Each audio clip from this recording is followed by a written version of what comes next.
Cuentan las crónicas que para el Inca se preparaban potajes como el locro, la carapulca, que así se decía originalmente, no como la llamamos ahora, carapulcra, la pachamanca, el charqui y otros platos más a base de pescados y mariscos. Por su parte, los jatunrunas se alimentaban de plantas y vegetales y raras veces comían carne de camélido, la cual reservaban especialmente para las fiestas. En el mundo prehispánico se conocieron frutas deliciosas y nutritivas como la chirimoya, la guanábana, la papaya y la lúcuma. Otros alimentos consumidos frecuentemente fueron la quinoa, la palta, la kiwicha, el frejol y el payar. El mundo andino fue unificado por el Tahuantinsuyo. Pachacútec fue el gran artífice de esta unificación. La labor de este inca fue fundamental y hasta repercutió en la alimentación de los súbditos de todo el imperio.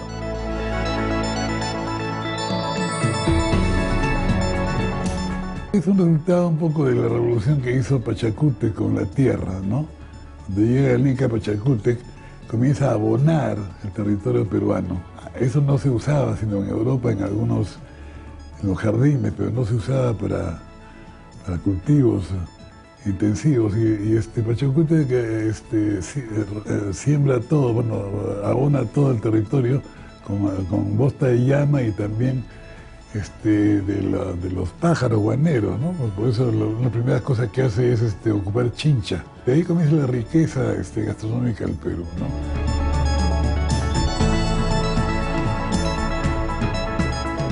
En el imperio incaico, el problema de la alimentación parecía estar resuelto.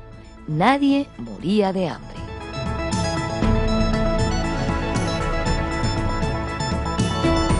El Perú comienza siendo como un gran imperio gastronómico, alimentario, ¿no? Aquí en el imperio incaico hay una ordenanza que dice que nadie se quede sin comer. La comida es una cosa, un hecho colectivo.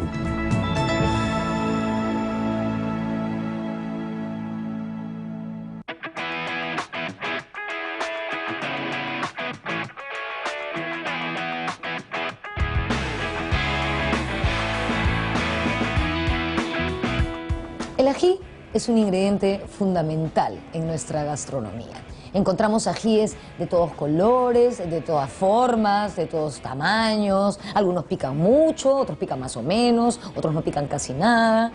El cronista mestizo Garcilaso de la Vega contó en sus comentarios reales que la gente de su tierra era muy amiga del uchu, así se le decía al ají.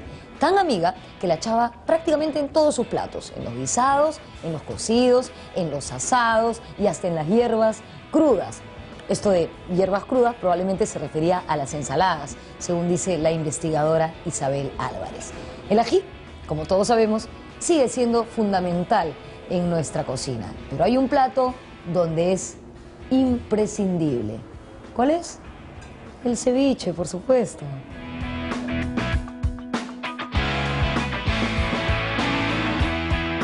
Es un condimento estrechamente relacionado con la identidad peruana, ¿no? La utilización del ají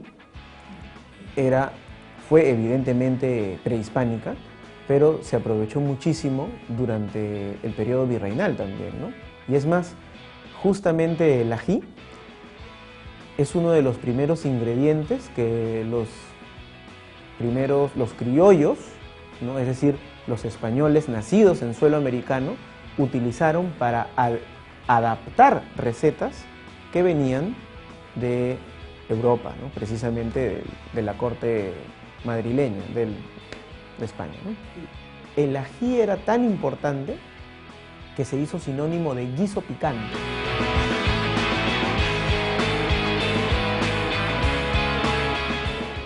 El ají es parte de la idiosincrasia de lo peruano.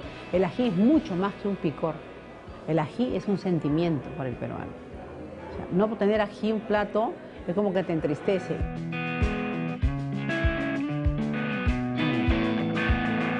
En la selva peruana, una planta muy consumida desde tiempos remotos fue la yuca.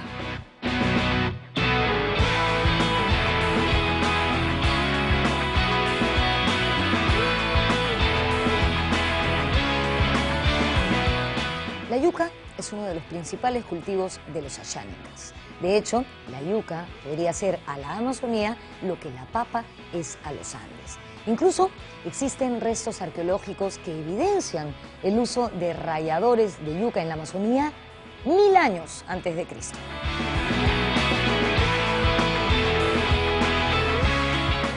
La yuca es un producto que hasta ahora es utilizado, ¿no? En realidad permitía a la yuca preparar una especie de chicha, ¿no? En masato.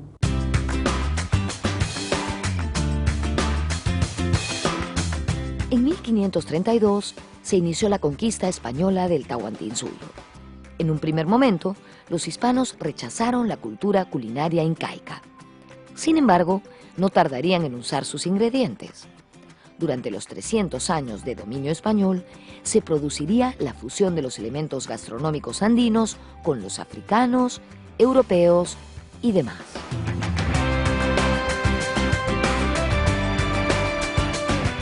Cuando se produce la conquista en el siglo XVI, no es que llegue una cocina española o cocina europea frente a una cocina nuestra, de bases indígenas. No es así, porque los propios españoles son producto de una mezcla, de un mestizaje.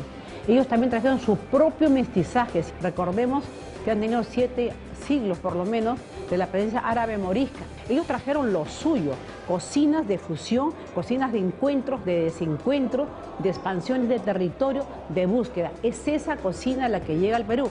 A partir del siglo XVII, XVIII comienza a configurar y a perfilarse ya un mestizaje con formas más nítidas. Por ejemplo, la presencia de los aderezos, las cocciones lentas, los ajos, la pimienta, el comino, la nuez moscada.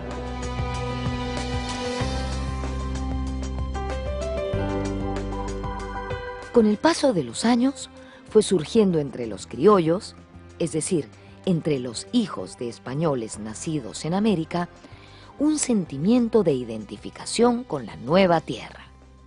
Lo mismo ocurría con los españoles que habían vivido la mayor parte de sus vidas en territorio americano.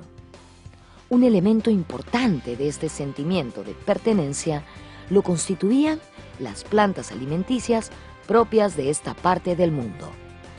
Esto queda demostrado en el poema Armas Antárticas, escrito en la primera mitad del siglo XVII por Juan de Miramontes y Zuázola. Miramontes era un conquistador nacido en España, pero que desde muy jovencito vino a residir a América.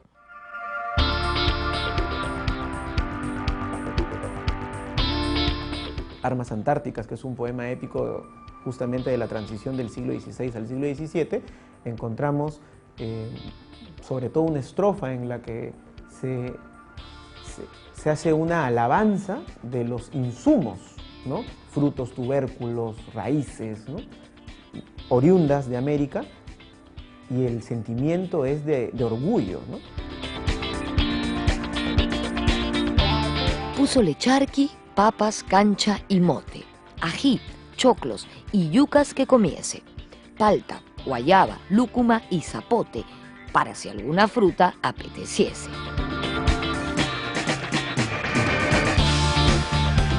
En las cortes virreinales de las Indias, los cocineros usaron recetarios de origen italiano. Durante los siglos XVI y XVII, muchos reinos italianos dependían políticamente del Imperio español. Ello facilitaba la influencia de la cultura latina en las colonias hispanoamericanas.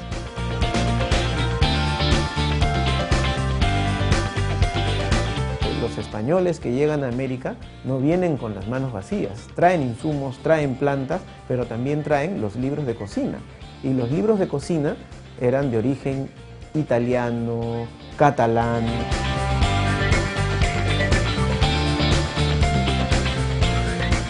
Lo cierto es que, en la práctica, se fueron mezclando insumos y técnicas.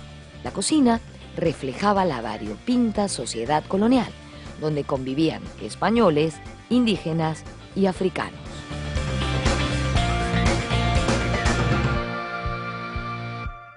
El Virreinato del Perú era un centro, un emporio comercial muy importante en el que confluían muchas culturas, ¿no? La judía, la morisca, la italiana, desde temprano.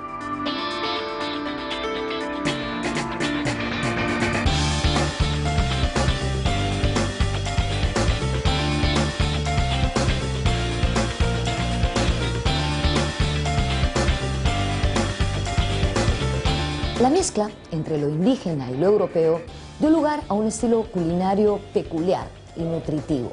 El trigo, que había sido traído a nuestro país por los españoles, empezó a dar fruto en 1539, 4 años después de la fundación de Lima. Entonces se comenzó a comercializar el pan de trigo. Fuimos grandes productores de este cereal hasta el sismo de 1687. A partir de ello, la hegemonía de la producción de trigo pasó a ser de Chile. En cambio, nosotros nos volvimos grandes productores de caña de azúcar, que también había sido introducida por los españoles desde el siglo XVI. De allí nacen los famosos postres de las monjas de clausura y otros vendidos por comerciantes populares, como los riquísimos picarones.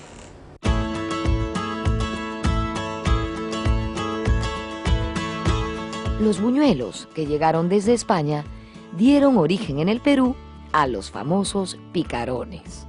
En 1792, el escritor Simón Allanque escribió en su satírica obra Lima por dentro y por fuera: verás muchos picarones, que así se llaman los buñuelos, y a muchos hombres que son más picarones que ellos.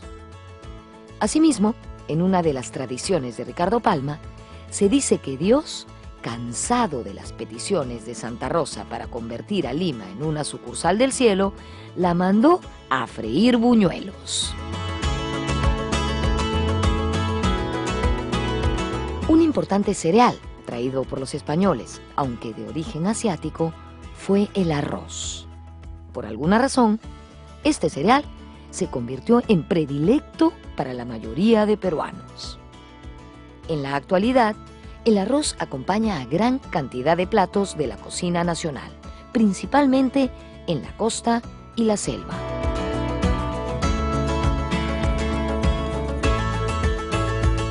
Según el cronista español Bernabé Cobo, el arroz fue introducido en nuestro país en tiempos de la conquista por Inés de Muñoz, esposa del conquistador Martínez de Alcántara. Hay otras versiones, sin embargo, que dicen que quien en realidad introdujo el arroz en nuestro país fue la esposa del conquistador Diego de Chávez. Luis Alberto Sánchez cuenta que en las primeras etapas del virreinato el fondo de la cocina de la población siguió siendo indígena.